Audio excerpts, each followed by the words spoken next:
ನೋಡಿ, ಕೆಲವರು ವಿರೋಧ ಕೂಡ ಕಳೆದ 10 ವರ್ಷದ ಹಿಂದೆ ನಾನು ಒಂದು ಹೇಳಿಕೆ ಕೊಟ್ಟೆ.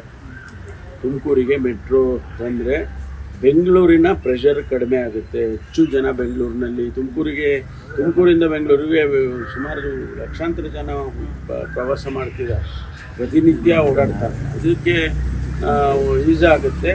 ಹೇಮಾವತಿ ನದಿ ನೀರು ಬಂದ ಮೇಲೆ, ಕುಡಿಯೋ ನೀರು ಬಂದ ಮೇಲೆ ತುಮಕೂರಿಗೆ ಭಾಳ ಜನ ಅಲ್ಲೇ ಮನೆಗಳು ಕಟ್ಕೊಂಡು ಜೀವನ ಮಾಡ್ತಕ್ಕಂಥದ್ದು. ಬೆಂಗಳೂರಿಗೆ ಪ್ರೆಷರ್ ಕಡಿಮೆ ಆಗುತ್ತೆ ಅಂತೇಳಿ ನಾನು ಅವತ್ತು ಒಂದು ಹೇಳಿಕೆ ಕೊಟ್ಟಿದ್ದೆ. ಅದು ಹಾಗೆ ಬೆಳ್ಕೊಂಡು ಬಂತು. ಆಮೇಲೆ ನಾವು ಎಲ್ಲ ಸಂದರ್ಭದಲ್ಲೂ ಇದನ್ನು ಮಾಡಿದರೆ ಸೂಕ್ತ ಅಂತೇಳಿ ಕಳೆದ ಬಾರಿ ಮುಖ್ಯಮಂತ್ರಿಗಳ ಮನವೊಲಿಸಿ ಅವರು ಬಡ್ಜೆಟ್ನಲ್ಲಿ ಸ್ಪೀಚಲ್ಲಿ ಅನೌನ್ಸ್ ಮಾಡಿದ್ರು.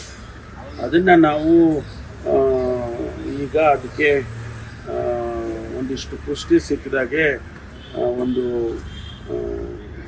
ಪಾಸಿಬಿಲಿಟೀಸ್ ಏನು ಇದೆಯಾ ಇಲ್ವಾ ಅನ್ನೋದಕ್ಕೆ ಒಂದು ವರದಿಯನ್ನು ಕೊಡಬೇಕು ಅಂತೇಳಿ ಒಂದು ಹೈದರಾಬಾದ್ ಕಂಪನಿಗೆ ಟೆಂಡರ್ ಕರೆದು ಕೊಟ್ಟಿದ್ದರು. ಅವರು ಈಗ ಆ ವರದಿಯನ್ನು ಕೊಟ್ಟಿದ್ದಾರೆ ಸರ್ಕಾರಕ್ಕೆ. ಅದರ ಸಾಧಕ ಬಾಧಕಗಳನ್ನು ನೋಡಿ, ಅದರ ಹಣ DPR ಮಾಡಬೇಕಲ್ಲ, ಹಣ ಖರ್ಚಾಗಿರ್ತಕ್ಕಂಥದ್ದು ಯಾವ ರೀತಿ ಮಾಡಬೇಕು, ನ್ಯಾಷನಲ್ ಹೈವೇನಲ್ಲಿ ತೊಗೊಂಡು ಹೋಗ್ಬೇಕಾ ಇಲ್ಲ ಪಕ್ಕದಲ್ಲಿ ತೊಗೊಂಡು ಹೋಗ್ಬೇಕು, ಅದೆಲ್ಲ ಅವ್ರು ಎಕ್ಸಾಮಿನ್ ಮಾಡ್ತಾರೆ. ಈ ಮಧ್ಯೆ ಕೆಲವರು ಹೇಳಿಕೆ ಕೊಟ್ಟಿದ್ದಾರೆ.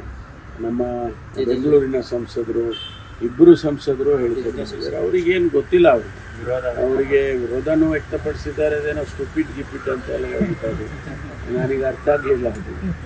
ಯಾಕೆಂದರೆ ನಮ್ಮ ಉದ್ದೇಶ ಇರುವಂಥದ್ದು ಬೆಂಗಳೂರು ಭಾಳ ದೊಡ್ಡದಾಗಿ ವೇಗವಾಗಿ ಬೆಳೀತಾ ಇದೆ.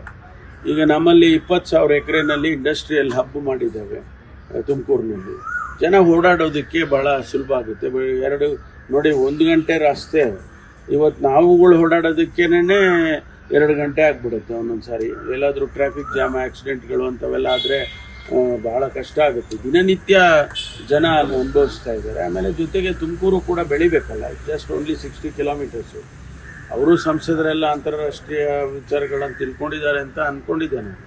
ಯಾಕೆಂದರೆ ಬೇರೆ ಬೇರೆ ಪಟ್ಟಣಗಳು, ದೊಡ್ಡ ದೊಡ್ಡ ಪಟ್ಟಣಗಳು, ಟೋಕಿಯೋ ಇರ್ಬೋದು, ಲಂಡನ್ ಇರ್ಬೋದು, ಅಥವಾ ನ್ಯೂಯಾರ್ಕ್ ಇರ್ಬೋದು, ಇವೆಲ್ಲ ದೊಡ್ಡ ದೊಡ್ಡ ಪಟ್ಟಣಗಳಲ್ಲಿ ದೂರ ಊರುಗಳನ್ನು ಡೆವಲಪ್ ಮಾಡ್ತಾರೆ.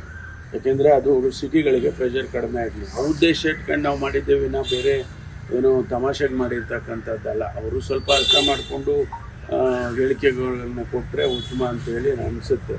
ಈಗ ಸೋಮಣ್ಣವರು ಸಚಿವರಿದ್ದಾರೆ, ನಮ್ಮ ಸಂಸದರು, ತುಮಕೂರಿನ ಸಂಸದರು. ಅವರು ಬೆಂಗಳೂರಿನಲ್ಲಿದ್ದವರೇ, ಬೆಂಗಳೂರಿನಿಂದ ಬಂದಿದ್ದಾರೆ. ಅವ್ರಿಗೆ ಚೆನ್ನಾಗಿ ಅರ್ಥ ಆಗಿದೆ. ಈಗಾಗಲೇ ತುಮಕೂರಿನ ವಿಷಯಗಳೆಲ್ಲ ಭಾಳ ಚೆನ್ನಾಗಿ ಅರ್ಥ ಆಗಿದೆ. ಅವರು ಹೇಳಿದ್ದಾರೆ. ರೈಲ್ವೆ ಸಚಿವರಾಗಿರುವಂಥವ್ರು, ಅವ್ರಿಗೂ ಕೂಡ ಇವತ್ತು ಮೆಟ್ರೋ ಮಾಡಬೇಕು ಅಂತಕ್ಕಂಥ ವಿಚಾರ ಅವ್ರಿಗೂ ಸಮಾಧಾನವಾಗಿದೆ, ಅವ್ರಿಗೂ ಅರ್ಥ ಆಗಿದೆ. ಹಾಗಾಗಿ ನಾವು ತುಮಕೂರಿನವರಾಗಿ ನಮಗೆ ಅದು ಬೇಕೇ ಬೇಕಾಗಿರ್ತಕ್ಕಂಥದ್ದು. ಮತ್ತು ದಿನನಿತ್ಯ ಜನ ಏನು ಸಫರ್ ಪಡ್ತಾ ಇದ್ದಾರೆ, ಅವರ ದೃಷ್ಟಿಯಿಂದ, ಬೆಳವಣಿಗೆ ದೃಷ್ಟಿಯಿಂದ ನಾವು ಮಾಡ್ತೇವೆ ಅಂತ ಹೇಳ್ಬೋದು. ಅಷ್ಟೇ ಬಿಟ್ಟರೆ ನಾವೇನು ಯಾವುದೇ ಉದ್ದೇಶದಿಂದ, ದುರುದ್ದೇಶದಿಂದ ಏನು ಮೆಟ್ರೋನಲ್ಲಿ ತೊಗೊಂಡು ಹೋಗೋಕ್ಕೆ ಮಾಡಿಲ್ಲ. ವಿಮಾನ ನಿಲ್ದಾಣ ಕೂಡ ಆದರೆ ಇನ್ನೂ ಅನುಕೂಲ ಆಗುತ್ತೆ. ನೆಲಮಂಗಲ ಆ ಭಾಗದಲ್ಲಿ ಒಂದು ಪ್ರಪೋಸಲ್ ಮಾಡಿದ್ದಾರೆ. ಅದು ಬಿಡದಿ ಮತ್ತು ನೆಲಮಂಗಲ, ಅದು ಎಲ್ಲಿ ತೊಗೊಳ್ತಾರೆ ಗೊತ್ತಿಲ್ಲ. ಅಂತಿಮವಾಗಿ ಎಲ್ಲಿ ಫೈನಲ್ ಆಗಿ, ಒಂದು ವೇಳೆ ನೆಲಮಂಗಲದಲ್ಲೇ ಆ ಭಾಗದಲ್ಲಿ ಆದರೆ ಮೆಟ್ರೋ ಒಂದು ಅತ್ಯುತ್ತಮವಾದಂಥ ಬೆಳವಣಿಗೆ ಆಗುತ್ತೆ.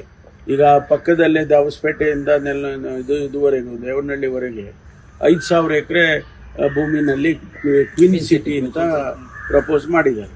ಈಗಾಗಲೇ ಅಕ್ವಿಸಿಷನ್ ಪ್ರೊಸೀಡಿಂಗ್ಸ್ ನಡೀತಾ ಇದೆ. ಇವೆಲ್ಲ ಬೆಳವಣಿಗೆ ಆಗ್ತಕ್ಕಂಥದ್ದು.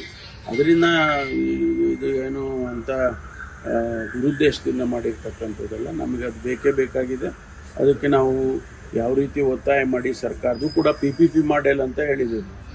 ಯಾರೋ ಇನ್ವೆಸ್ಟ್ ಮಾಡ್ತಾರೆ, ಅವರು ಸರ್ಕಾರದ ಇನ್ವೆಸ್ಟ್ಮೆಂಟ್ ಏನು ಇರೋದಿಲ್ಲ. ಅದರಿಂದ PPP ಮಾಡೆಲ್ ಅಂತಂದರೆ ಒಂದು 30 ವರ್ಷನೋ 35 ವರ್ಷನೋ ಲೀಸ್ ಮೇಲೆ ಅವ್ರಿಗೆ ಕೊಡ್ತಾರೆ. ಅವರು ಹಣ ಹೂಡಿಕೆ ಮಾಡಿ ಅವರು ಅದರಿಂದ ಉತ್ಪತ್ತಿ ಮಾಡಿಕೊಡ್ತಾರೆ. ನಮಗೇನು ತೊಂದರೆ ಆಗೋದಿಲ್ಲ.